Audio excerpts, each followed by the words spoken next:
Soyez toutes et tous les bienvenus pour ce temps de prière et de méditation du dimanche 17 mai. J'espère que vous avez les uns et les autres passé une très bonne semaine depuis dimanche dernier. Peut-être que cette première semaine de déconfinement aura été pour vous une source de grande joie et de grande liberté, comme si vous preniez une grande bouffée d'air frais.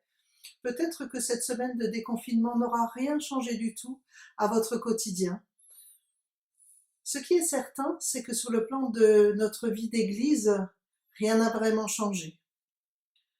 Même si je me suis laissé dire que les tondeuses ont bien travaillé à l'espace mono et que le jardin est tout beau et il y a même des fraises.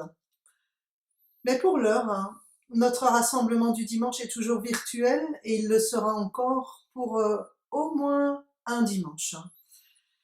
Et il va nous falloir persévérer certainement encore un peu avant d'avoir la joie de nous retrouver en chair et en os au temple au cours de nos rencontres habituelles. Alors que cette persévérance, que cette endurance à laquelle nous sommes appelés nous ouvre à l'action de l'Esprit Saint. Cet Esprit Saint qui nous communique la joie profonde de nous savoir unis et rassemblés par Dieu à travers le lien de la prière et celui de la foi. Le texte du jour se trouve dans l'évangile de Jean et il nous parle du Saint-Esprit, ou bien pour être plus précis, il nous parle du Paraclet. Voilà, c'est un mot que nos Bibles emploient quand les traducteurs n'ont pas eu envie de traduire un mot qui, il est vrai, est assez difficile à rendre. Donc, le Saint-Esprit, le consolateur, l'avocat, l'assistant, celui qui est là à nos côtés. Esprit de vérité aussi, nous dit le texte. Vaste programme. Rien de moins que le Saint-Esprit. Le temps de prière de ce jour nous sortira un peu de l'ordinaire, parce que nous allons marcher au fil de l'eau de ce texte avec des prières bien sûr, des chants, et puis une narration biblique. Alors je vous dis à tout de suite pour le temps de prière et de méditation.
ce dimanche où nous sommes appelés à nous rassembler sans nous déplacer, recevons cet accueil.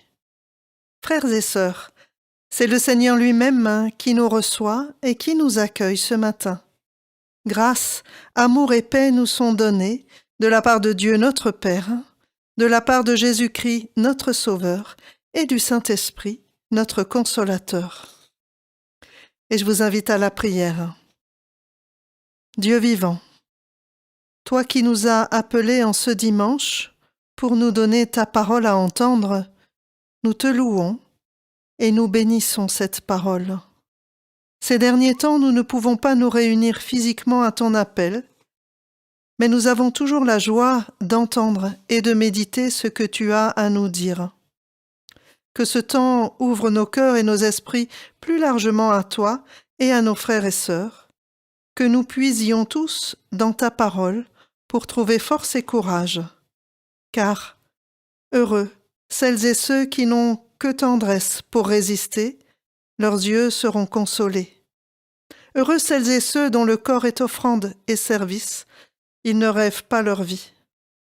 Heureux celles et ceux qui laissent partir et ne séparent pas, ils insufflent la confiance et la liberté. Heureux les inquiets, ils cueilleront la joie à la pointe de leur attente. Heureuses les mains qui s'ouvrent, demain grandira sous leurs doigts. Heureux celles et ceux qui vivent des temps creux, ils sont au carrefour de Dieu. Heureux celles et ceux qui gardent des questions, ils percevront la place du mystère. Amen.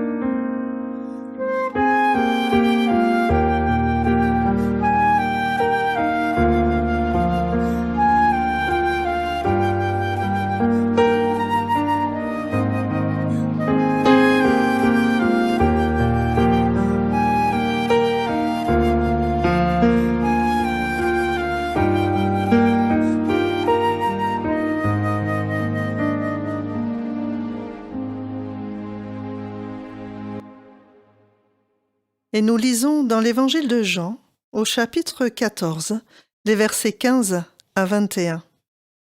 « Si vous m'aimez, vous obéirez à mes commandements. Je demanderai au Père de vous donner quelqu'un d'autre pour vous venir en aide, qui sera avec vous pour toujours. C'est l'Esprit qui révèle la vérité. Le monde ne peut pas le recevoir parce qu'il ne le voit pas ni ne le connaît. Vous, vous le connaissez, parce qu'il demeure avec vous et qu'il sera toujours en vous. Je ne vous laisserai pas seuls comme des orphelins, je viendrai auprès de vous. Dans un peu de temps, le monde ne me verra plus, mais vous, vous me verrez, parce que je vis et que vous vivrez aussi. Ce jour-là, vous comprendrez que je vis uni à mon Père, que vous êtes unis à moi et moi à vous. Celui qui reçoit mes commandements et leur obéit, voilà celui qui m'aime. Celui qui m'aime sera aimé par mon Père, je l'aimerai aussi, et je me ferai connaître à lui. Merci Seigneur pour ta parole, elle est lumière et vérité dans nos vies. Amen.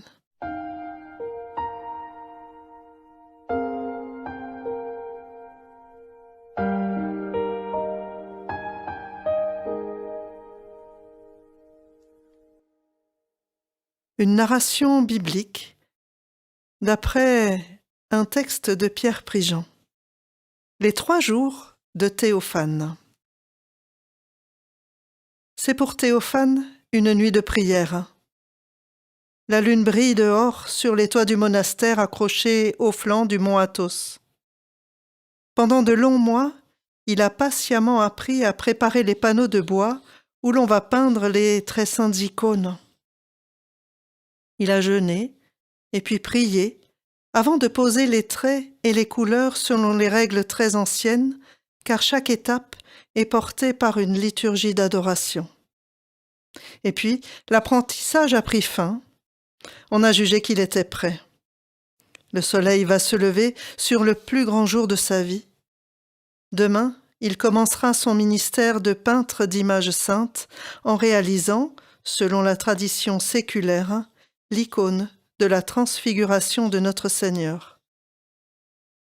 L'émotion lui noue la gorge, ainsi qu'une joie très grave, car l'instant est venu pour lui de faire voir à tous que la présence de Jésus sur terre est la présence de Dieu. Seigneur, dit-il dans sa prière, guide ma main, que ton Saint-Esprit ne me quitte pas.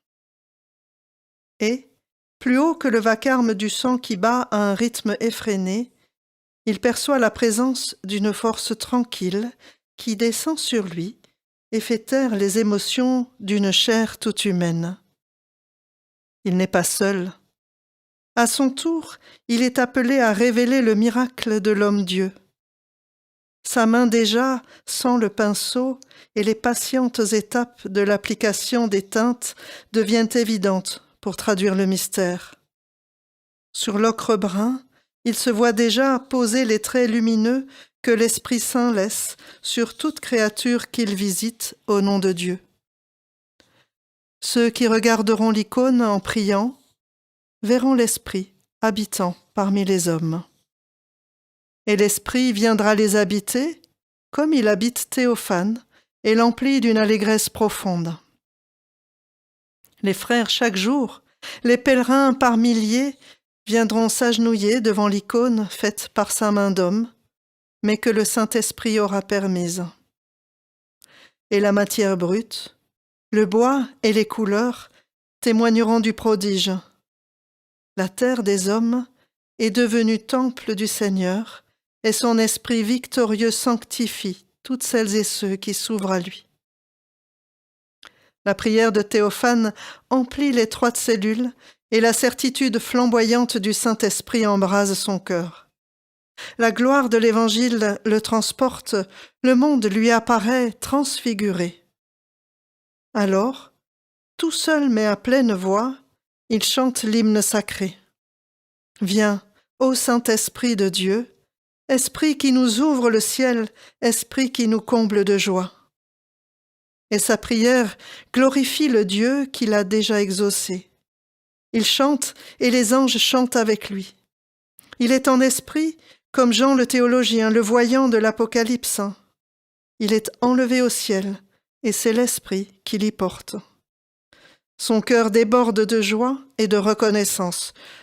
L'univers livre son mystère. L'Esprit lève le voile et la révélation dépasse l'entendement. Théophane s'abandonne avec bonheur à cette visitation merveilleuse. La cloche de l'office de l'aube sonne. Théophane se lève. C'est la première journée de son ministère de peintre d'icônes. Et lorsqu'il entre dans la chapelle, il sait que l'Esprit est en lui. Et il ferme les yeux pour ne pas laisser l'obscurité des voûtes assombrir cette splendeur intérieure.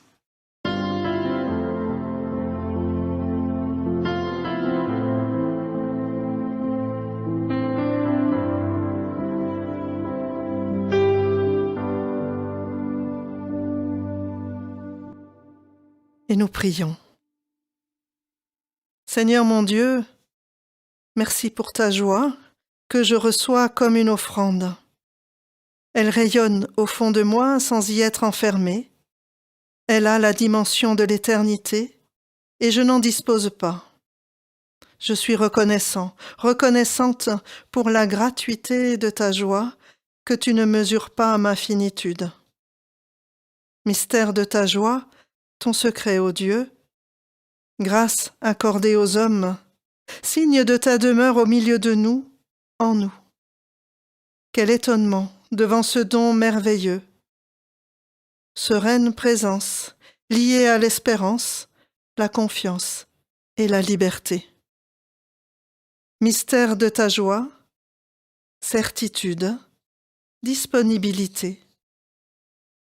Et Seigneur, comme le musicien joue des gammes, tu n'interdis pas quelques exercices à ma joie. te chanter, t'adorer, te louer de tout mon être. Tu ne m'interdis pas de m'associer aux joies et aux luttes de mes frères et de mes sœurs, jusqu'au jour où tu seras tout en tous. Tu invites chacune à entrer dans cette joie, témoignage d'une communion avec toi, le vivant. Seigneur mon Dieu, merci, car ta joie m'est donnée. Elle m'entraîne sur les pas de ton amour, et nul ne me l'ôtera. Amen.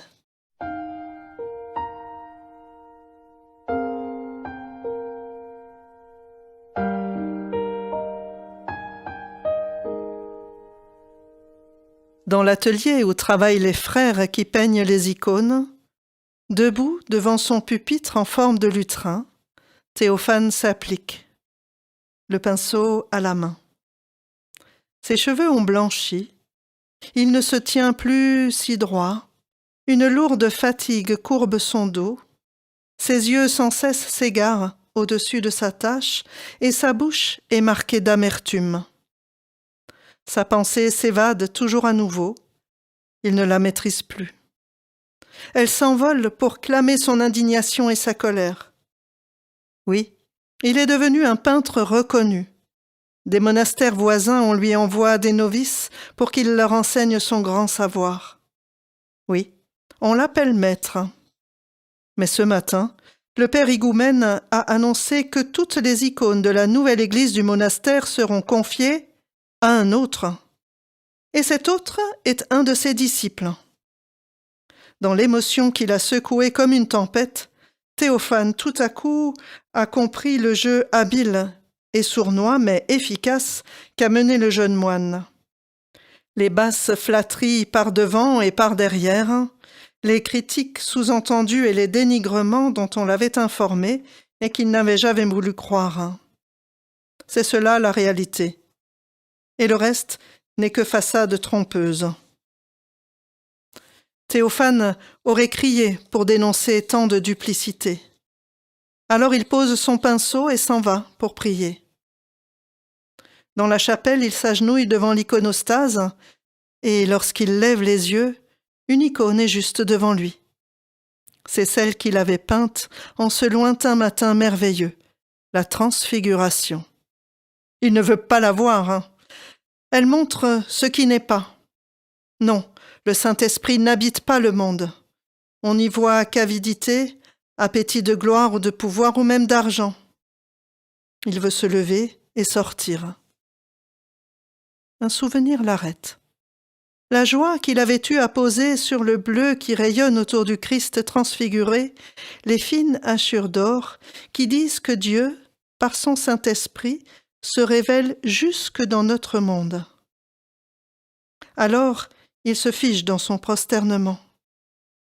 Voilà la vérité. Ce que les hommes éprouvent, pensent et prennent pour la réalité n'est que fallacieuse apparence. Les mots de la prière viennent d'eux-mêmes à ses lèvres. Viens, esprit qui lave le cœur souillé, esprit qui fait germer le sol aride, esprit qui fait naître en nous le bonheur. Et sa prière est exaucée.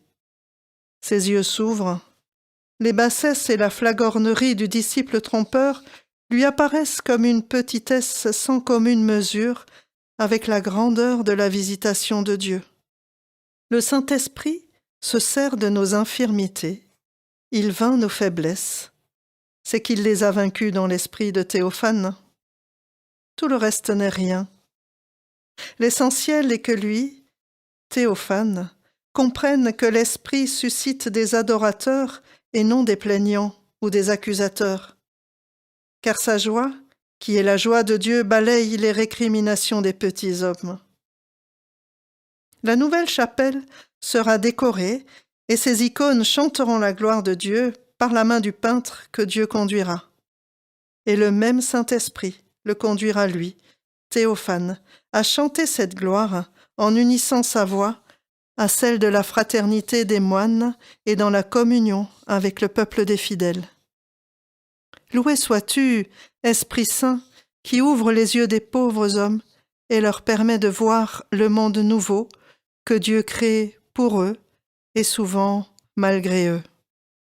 Roi céleste, consolateur, esprit de vérité, toi qui es partout présent et qui remplis tout, trésor des grâces et donateurs de vie, viens et demeure en nous, purifie-nous de toute souillure et sauve nos âmes, toi qui es bonté.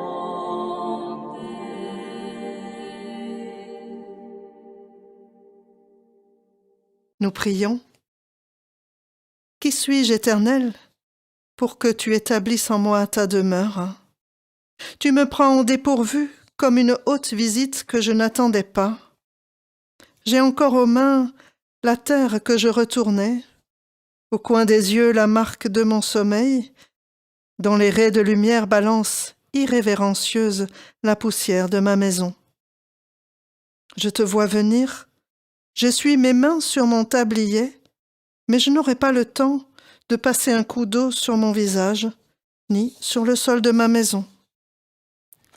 Alors je regarde ta marche vers moi. Qui suis-je pour que tu viennes ainsi dans l'éternel mouvement qui te mène chez moi? Tu lèves ta face vers ma maison comme celui qui rentre chez lui, et je renonce à l'ordre, à l'orgueil du contrôle. Enfin je te reçois. Je veux te faire abri, Seigneur, qu'au cœur de ma précarité tu installes ta demeure, qu'aux profondeurs de ton éternité, je jette l'ancre de ma vie. Amen.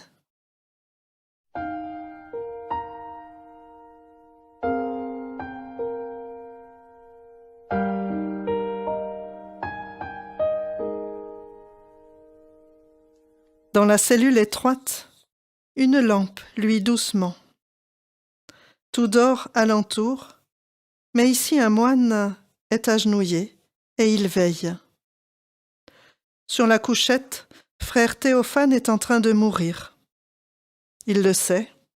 Il voit s'approcher l'ombre dernière et la silhouette de cette visiteuse l'emplit de terreur. Il sait que son Dieu est le Dieu de toute grâce, mais il se sent bien seul dans les ténèbres qui montent.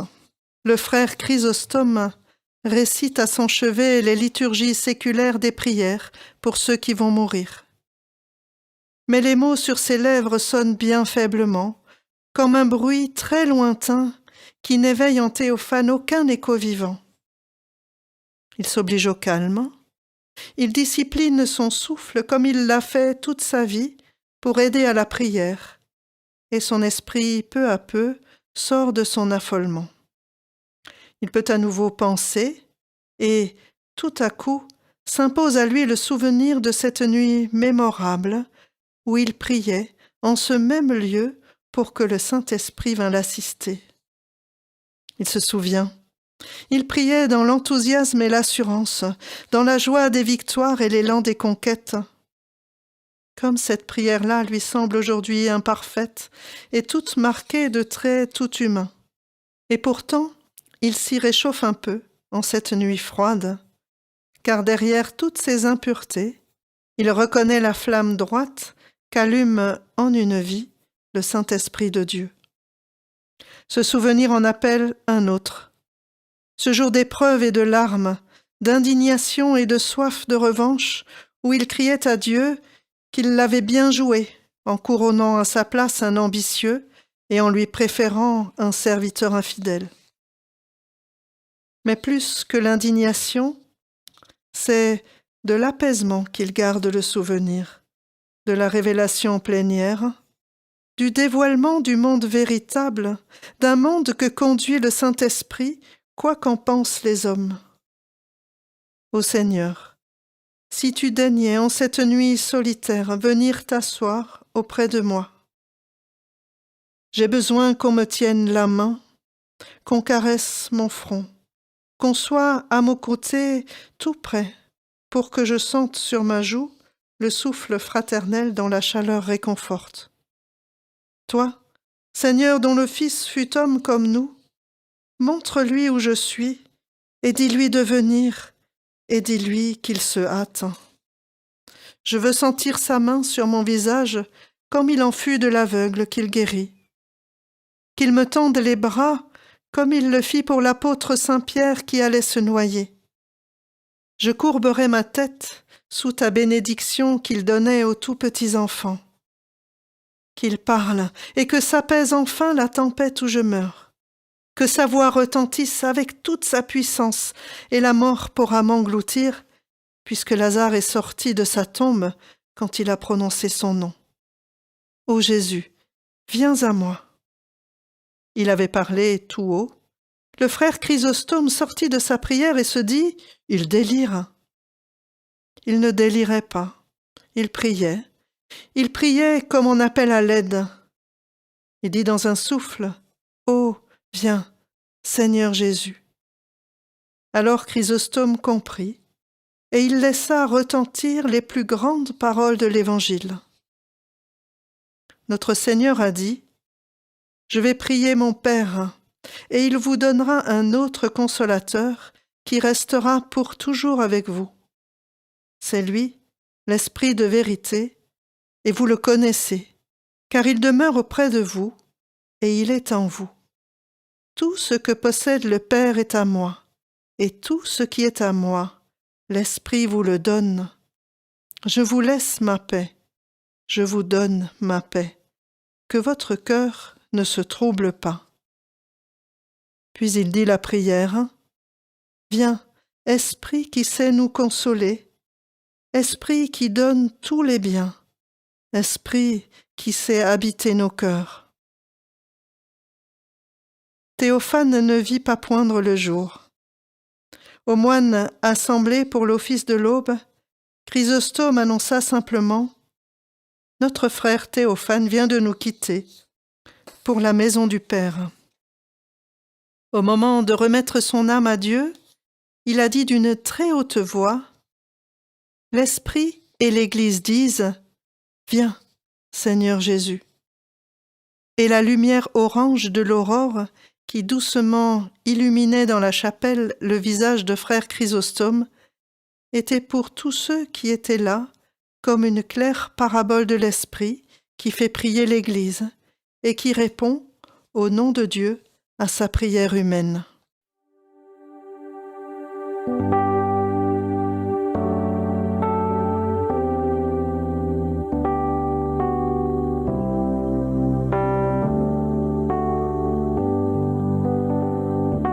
Ô souffle, souffle de Dieu, nous t'accueillons, viens purifier nos cœurs. Ô souffle, souffle de Dieu, nous t'accueillons, viens purifier nos cœurs. Rends-nous souples devant toi, à l'écoute de ta voix. Rends-nous sensibles à ton cœur. Sois le roi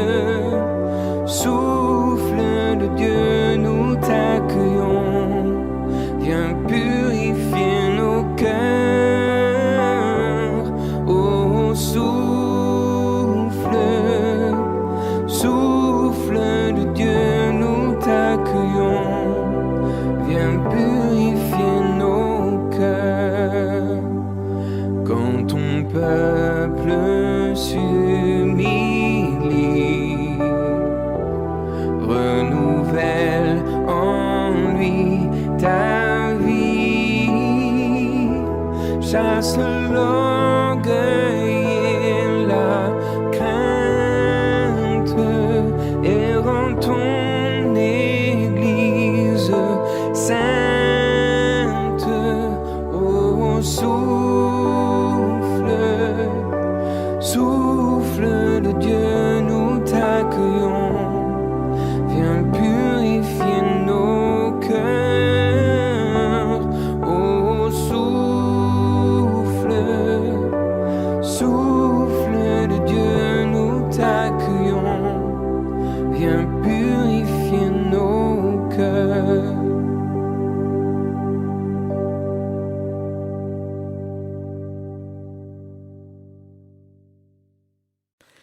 Et nous prions les uns pour les autres. Notre Père, depuis une semaine, la situation évolue. Nous ne sommes plus confinés. Une ouverture se fait vers un retour à une vie plus normale. Travail, transport, école, les activités reprennent. Donne-nous d'apprécier ce retour à la normalité, certes relative. Donne-nous de voir ces libertés comme des pas vers une résilience sociale. Seigneur, toi qui es toujours avec nous, permets-nous de voir ces petites victoires sur la maladie, la mort, le désespoir de ceux qui ont eu à lutter, comme une ouverture vers un monde qui ne reproduise pas les erreurs du passé. Ouvre nos esprits et nos cœurs vers un avenir plus fraternel, des sociétés plus humaines, dans lesquelles chacun trouvera une juste place.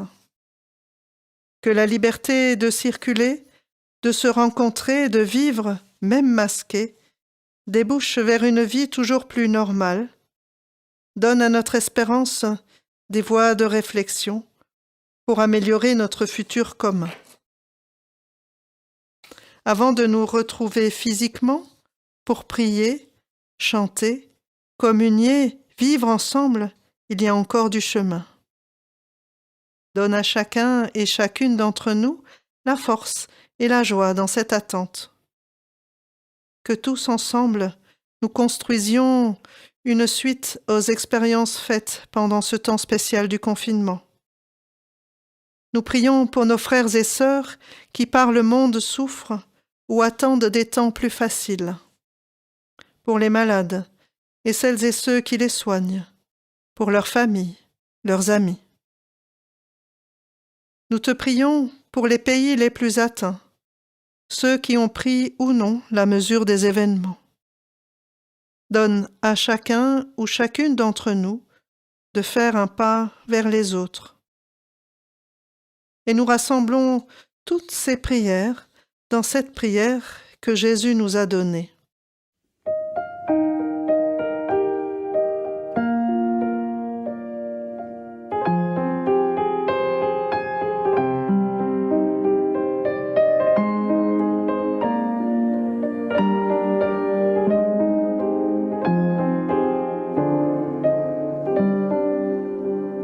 Que l'esprit de vérité vienne sur nos mères.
la gloire au siècle des siècles.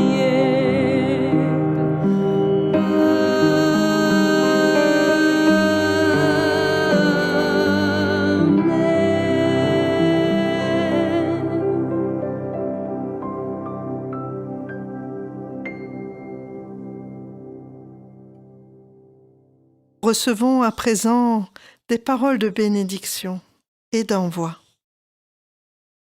Élie s'est enfermé dans une caverne. Il est découragé et abattu.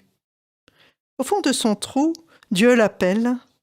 Le Seigneur lui dit « Sors et tiens-toi sur la montagne, voici, le Seigneur va passer. » Il y eut un vent fort et puissant qui érodait les montagnes et fracassait les rochers. Le Seigneur n'était pas dans le vent. Après le vent, il y eut un tremblement de terre. Le Seigneur n'était pas dans le tremblement de terre. Après le tremblement de terre, il y eut un feu. Le Seigneur n'était pas dans le feu. Et après le feu, le bruissement d'un souffle ténu. En l'entendant, Élie se voila le visage avec son manteau. Il sortit et se tint à l'entrée de la caverne. Et le Seigneur lui dit « Va et reprends ton chemin. La paix de Dieu n'est pas un vent violent qui fracasse les rochers ou érode les montagnes. La paix de Dieu n'est pas un tremblement de terre. La paix de Dieu n'est pas un feu. La paix de Dieu est un souffle ténu qui se pose sur ton cœur et qui apaise tes peurs. La paix de Dieu est un murmure qui rafraîchit ta foi, qui te relève et qui t'envoie. Quand ces jours nouveaux qui s'ouvrent à nous, le Seigneur nous accompagne et nous garde. Que l'espérance, l'amour et la joie nous animent et nous poussent. Que la paix de Dieu soit avec nous toutes et nous tous, pour aujourd'hui et pour toujours. Amen. Je vous dis à dimanche prochain et d'ici là, prenez bien soin de vous et les uns des autres. Comment expliquer et comment décrire un amour si grand, si puissant que rien ne peut le contenir. Tu sais mes espoirs, Seigneur, tu sais mes craintes, et mes mots sont bien trop petits pour dire tout l'amour que j'ai pour toi. Alors entends mon cœur,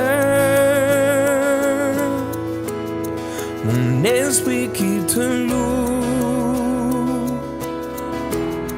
Entends le chant d'amour d'un enfant racheté. Je prendrai mes faibles mots pour te dire quel Dieu merveilleux tu es. Mais je ne pourrai pas te dire combien je t'aime. Alors entends mon cœur. Si tout comme la pluie, les mots pouvaient couler, et si j'avais l'éternité, je ne pourrais pas l'exprimer. Mais dans les battements de mon cœur, tu entendras toujours. Merci pour la vie, pour la vérité et pour le chemin. Alors entends nos cœurs, nos esprits qui te louent. Entends le chant d'amour de tout est racheté. Nous prendrons nos faibles mots pour te dire quel Dieu merveilleux tu es. Mais nous ne pourrons pas te dire tout notre amour, alors entends nos cœurs.